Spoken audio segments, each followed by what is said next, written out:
So many mutants dream of even getting a place on the team, fighting hard to earn that place, and these folks just up and quit? Why? Beast left the X-Men pretty early on to become a scientist. Fun fact, however, he would return after he ingested a serum that isolated a hormonal extract. The original intent for the serum, which he made, being to allow anyone to become a mutant for a short period. When Hank took the serum to protect it from basically being stolen, it increased his mutation significantly, accelerating its evolution and resulting in a secondary mutation manifesting for Hank. This mutation caused him to grow fur and become beast-like in not just his name, but also his appearance. Due to him missing the window to take the antidote and reverse this secondary mutation, he became stuck like this permanently and would eventually return to the X-Men team, and would also later go on to become an Avenger as well. If there was any team that you could put any X-Men on, or that you'd want to see them like sort of join up with, what team would it be? Let me know in the comments. Personally, I feel like although the Avengers and X-Men have fought each other, I'd love to see them team up. Banshee, of course, is a mutant,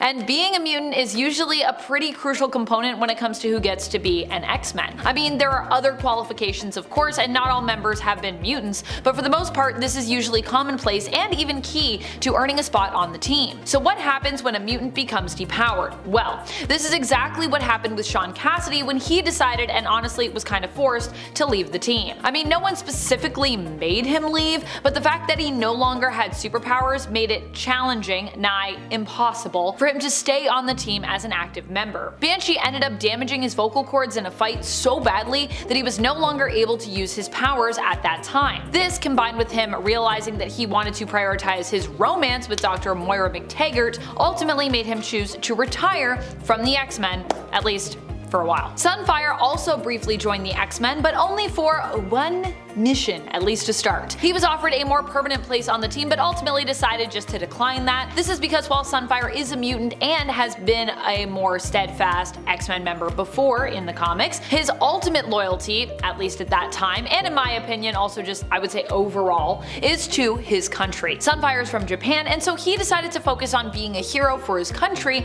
as opposed to joining the X-Men team. A global team, for sure, but also a team who are usually, you know, based in the US. Kinda makes sense. Angel once decided to leave the team because he was simply too angsty to rejoin. He's like, I'm too moody right now, I can't do it. Granted, this was also after he had kinda already left the team because he was busy working for Apocalypse as one of his 4 horsemen and, you know, being evil and being a villain. But even after he was redeemed, Warren found the transformation he'd undergone was just simply too much, and he ultimately refused to join back with his teammates. That's the part where he was like, not gonna do this. Instead, he became more of a moody, misunderstood, kinda lone wolf who did not blend in quite as well as he'd done previously with humankind due to his new appearance, and some would say his personality being dramatically altered as well. This was a time I think when they were really trying to make Angel cool again. He took up the mantle of Death and Dark Angel for a time, see what I mean, trying to make him cool again, before ultimately settling on Archangel. However, he would, once he was Archangel, eventually return and join back up with the new team X-Factor, which was made up of the original X-Men roster.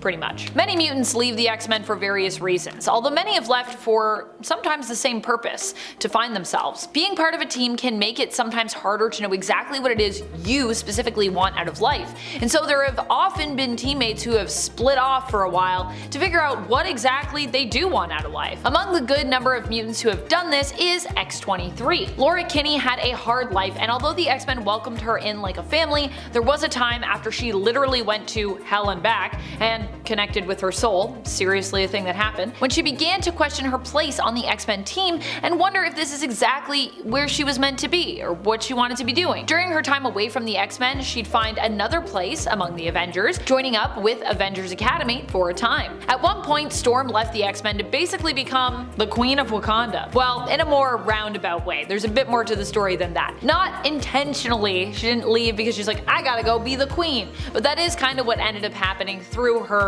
time away from the team. She initially left following M-Day to return to Africa, where she hoped to make a difference by protecting mutants who had recently been depowered there. This was also at a time when Storm was kind of in that romance with Black Panther. Arriving back in Africa, she would track down a man hunting depowered mutants who she would learn was actually her uncle. This would lead to her meeting her grandmother, and with these new familial connections kind of inspiring her in some ways, Storm agreed to accept T'Challa's marriage proposal and would ultimately become the Queen of Wakanda. While Black Panther and Storm are a much beloved and shipped couple among comic book fans, Storm's marriage would not stand the test of time, and eventually the Avengers vs. X-Men conflict would actually drive a massive wedge between these two, with Storm siding with the X-Men while Black Panther sided with the Avengers. This was also an issue because Namor was also on the X-Men's side as a mutant and also ended up becoming one of the Phoenix Five, making the conflict between T'Challa and Aurora even more complicated. And if you don't know why, it's because Wakanda and Atlantis, they don't really get along, to put it lightly. Guess what? Carol Danvers, now known as Captain Marvel in the comics, was once an honorary X-Men member. What brought her to the team? She went to them for help after Rogue accidentally absorbed too much of Carol's life energy. Well, Rogue had meant to attack Carol, to be clear, but she had not meant to do as much damage to Carol as was done. Carol lost much of her memories from this attack and her powers, and was taken to Professor X to get some help.